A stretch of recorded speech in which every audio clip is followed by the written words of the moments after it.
T1 have a massive problem in 2026, and their early exit from MSI could be an indicator of what's to come. In this video, I'll talk about how T1's schedule and fan event obligations are burning out the T1 roster and preventing them from taking the time to rest, digest the meta, and prep for upcoming tournaments. Welcome everybody, and thank you for clicking on this video. My name is Baron Historian, and I like to cover LCK content. For those of you who have followed T1 through the years, you already know that T1 is a team that traditionally struggles to read the meta early on. The reason why they're so good at Worlds is because Worlds is a multi-week tournament which gives Faker the time to decode the patch and gives Keria the room to completely rewrite the support meta as more and more teams get eliminated. When we look at 2026 MSI, we begin to see the cracks in T1. Back in March of this year, their head coach Koma had to take a leave of absence and Tom had to step in as interim head coach. During the LCK spring season, T1 had a pretty good split, ending up in second place after HLE with a 14-win record, just barely beating out Genji. Going into Road to MSI, T1 lost to HLE, which qualified HLE, and T1 then had to face Genji. T1 barely scraped by, winning Game 5 and qualifying for MSI. At this point, everything looked pretty good. T1 had qualified, they got second place last year, they had a good chance of winning the whole tournament, and they were playing at home, as the tournament took place in South Korea. Unfortunately, since they got second place coming into MSI, T1 had to play in through the play-ins tournament. Even though they did really well in the play-ins tournament and didn't drop a single game, they still had to play 3 series in which they had to expose their drafts. Once they made it to the main stage, they immediately got placed against BLG and took them to 5 games before ultimately losing out due to their draft in Game 5. They went into the losers bracket and faced off against Furia, which they were able to beat 3-0. Then they went up against G2 and ultimately ended up losing to them 3-1. This was a pretty big shock to everybody in the crowd, since the event was in South Korea, and T1 usually beats G2 in best of fives. I think it had been around 7 years since G2 had last beat T1 in a best of five. But if we take a closer look at it, it's not such a surprise that G2 ended up beating T1 for multiple reasons. The first reason is that G2 had over a month to prepare for the tournament. The way the LEC ended, G2 qualified extremely early to MSI. Unalive and T1, on the other hand, did not qualify until the middle of June, almost a week and a half before MSI started. G2 also had a lot more game data to draw from, since T1 had to play in the play-ins tournament, and then they also played a series against BLG and a series against Furia. G2, on the other hand, played a series against Top Esports and a series against Life, equaling to about 8 games total. So there wasn't a lot for T1 to pull from. And G2 is known for having a lot of pocket picks. For example, Broken Blade can play things like Kled or Yasuo, which T1 was not prepared for. And they pulled those picks out against T1 in their series against them.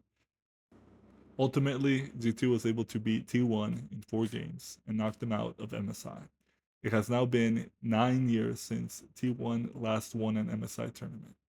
And it's pretty clear that the shortness of the tournament prevents T1 from getting a good meta read and prevents them from playing to their full potential. To understand why T1 is often so late at deciphering the meta, you have to look at their schedule. After all, T1 players are humans, not machines, as much as Faker and Keria like to prove otherwise.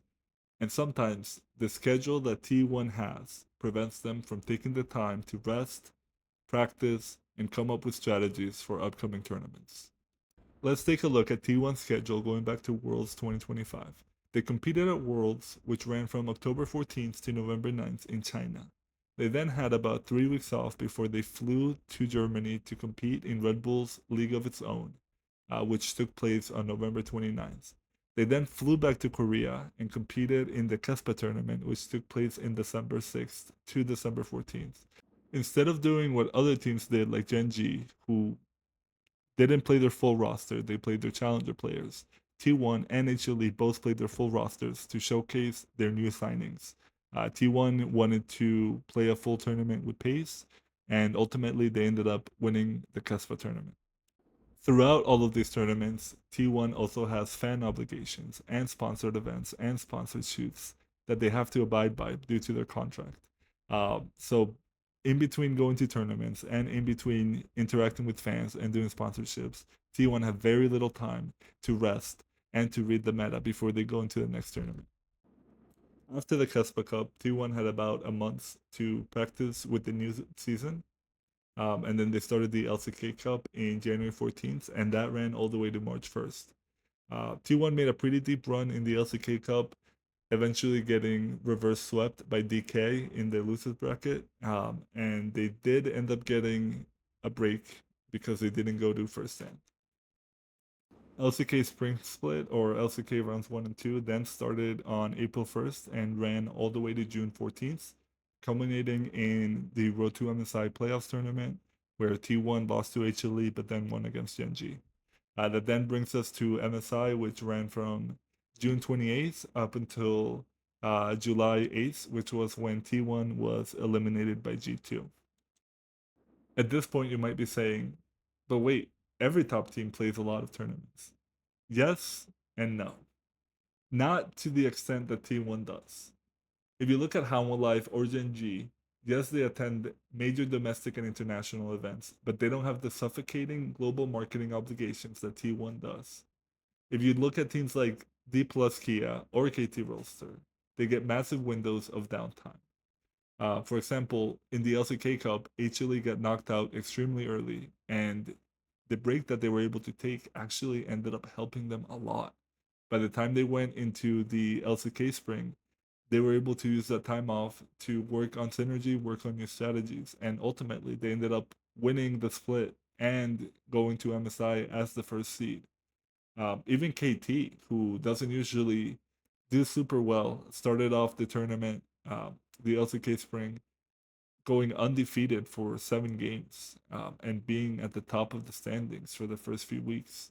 So even though T1 got knocked out early from MSI, that doesn't mean they're done.